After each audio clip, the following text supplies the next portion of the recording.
तो आइए बच्चों, अब आज हम सीखते हैं बॉन्ड ऑर्डर निकालना, यानी बंध कोटि कैसे निकाली जाती है।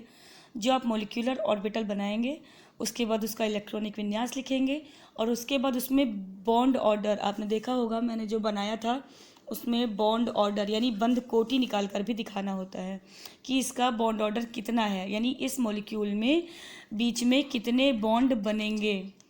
ठीक है, तो बॉन्ड ऑर्डर का मतलब है इसका फॉर्मूला होता है number of bonding electron minus number of anti bonding electron upon 2। Clear है। तो देखिए, जैसे ये मॉलिक्यूलर ऑर्बिटल बने हुए हैं, अगर आपका मॉलिक्यूल इतने में ही सिमट जाता है 1s में, तो केवल यहीं तक का पूछा जाएगा। 2s में सिमटता है तो ठीक है, और अगर p तक पहुंच जाता है तो ठीक है।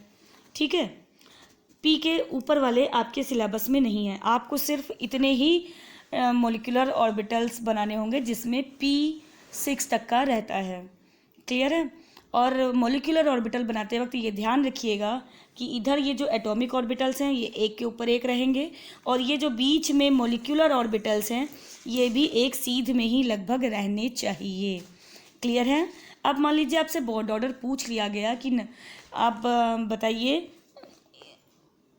ये समझ लीजिए कि इसमें बॉन्डिंग ऑर्बिटल कौन कौन से होते हैं। जो नीचे हैं, जो नीचे के आप इलेक्ट्रॉन गिनेंगे, यानी ये और फिर ये और फिर ये हैं आपके बॉन्डिंग ऑर्बिटल्स, यानी इनमें जो इलेक्ट्रॉन होंगे ये वाला और ये वाले, इनमें जो इलेक्ट्रॉन होंगे ये होंगे बॉन्डिंग इलेक्ट्रॉन, यानी ये हो जाएगा नंबर ऑफ बॉन्डिंग इलेक्ट्रॉन।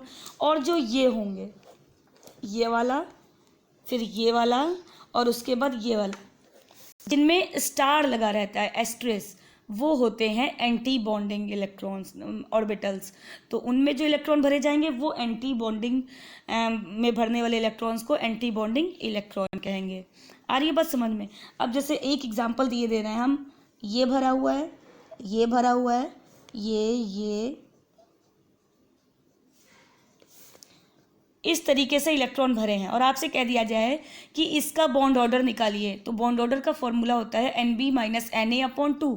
तो देखिए बॉन्डिंग में कितने हैं, 2, फिर इधर चढ़िए 2 4, 2 6, 2 8 और 1 9। ठीक है, 9 भाई, ऊपर तो ये खाली है पूरा, तो इसको छोड़ देंगे। अब एंटी बॉन्डिंग कितना है, 2 2 4।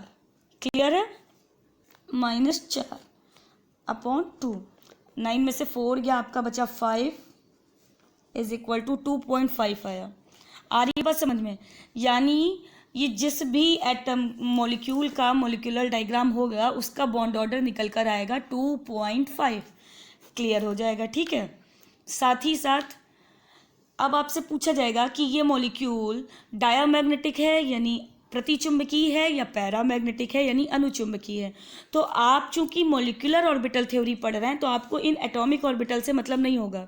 आपका मतलब क्या होगा, ये जो बीच में आपने बॉन्डिंग और एंटी बॉन्डिंग मॉलिक्यूलर ऑर्बिटल बना रखे हैं। ठीक है, अगर इस बीच के बॉन्डिंग और एंटी बॉन्डिंग में एक भी अनपेयर्ड इलेक्ट्रॉन उपस्थित होता है तो वो पैरामैग्नेटिक यानी अनुचुंबकीय होगा, और अगर सारे के सारे पेयर्ड इलेक्ट्रॉन हैं तो वो प्रतिचुंबकीय यानी डायामैग्नेटिक होगा।